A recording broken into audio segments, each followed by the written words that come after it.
এই গরমে না ঠান্ডা ঠান্ডা শেক খেতে ভীষণ ভালো লাগে। আর তাই জন্যে বাড়িতে আম ছিল, সেই আমগুলোকে সুন্দর করে ধুয়ে খোসা ছাড়িয়ে নিয়েছি। এবার প্রত্যেকটা আমকে ছোট্ট ছোট্ট টুকরো করে মিক্সির পাত্রের মধ্যে নিয়ে নিচ্ছি। এই পাত্রের মধ্যে সব আম সুন্দর করে কেটে ছোট ছোট টুকরো করে নিয়ে তারপরে ম্যাঙ্গো শেক বানাবো। আর এই দেখো সব সুন্দর করে ছোট ছোট টুকরো করে কাটা হয়ে গেছে। এবার এর মধ্যে দিচ্ছি অল্প করে চিনি, আর তারপরে দিচ্ছি হচ্ছে আমুল স্প্রে দুধ। আমুল স্প্রে দুধ খেতে তো এমনিই ভালো লাগে, আর শেকের মধ্যে দিলে না টেস্টটা আরও বেড়ে যায়। তাই একেবারে 2 প্যাকেট আমুল স্প্রে দুধের মধ্যে দিয়ে দিয়েছি।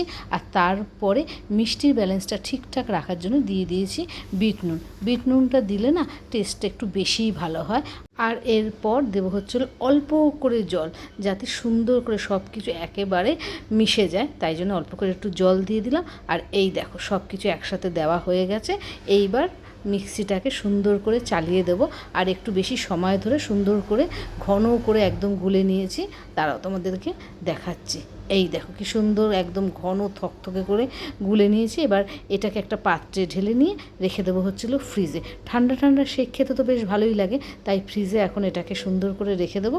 ঠান্ডা হলে বের করে সবাই মিলে খাবো। এখন কিছুক্ষণ এটা ফ্রিজেই রেখে দেবো ঠান্ডা হওয়ার জন্যে। আর দুপুরবেলা প্রচণ্ড গরমে এই শেক খেতে বেশ ভালোই লাগে, তাই দুপুরবেলা বের করে নিয়েছি ঠান্ডা ঠান্ডা শেক। সেটাকে প্রথমে নিয়ে নিয়েছি একদম সুন্দর বড় একটা কাচের পাত্রের মধ্যে। এবার শেকটাকে ঢেলে দিয়েছি, আর তার মধ্যে টেস্টটা আরও বাড়ার জন্যে দিয়ে দিচ্ছি আইসক্রিম। আমি ভ্যানিলা আইসক্রিম দিচ্ছি, যেহেতু এটা আমার ফ্রিজে ছিল।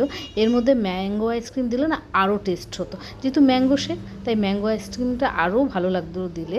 কিন্তু বাড়িতে তো ছিল না, ভ্যানিলা আইসক্রিমই ছিল, তাই জন্য ভ্যানিলা আইসক্রিমই দিয়ে দিলাম। আর প্রথমেই দেবো সুব্রতকে, দেখি ও খেয়ে কি বলে। অরিজিনাল না খেয়ে বলো কেমন হয়েছে। জল নেই না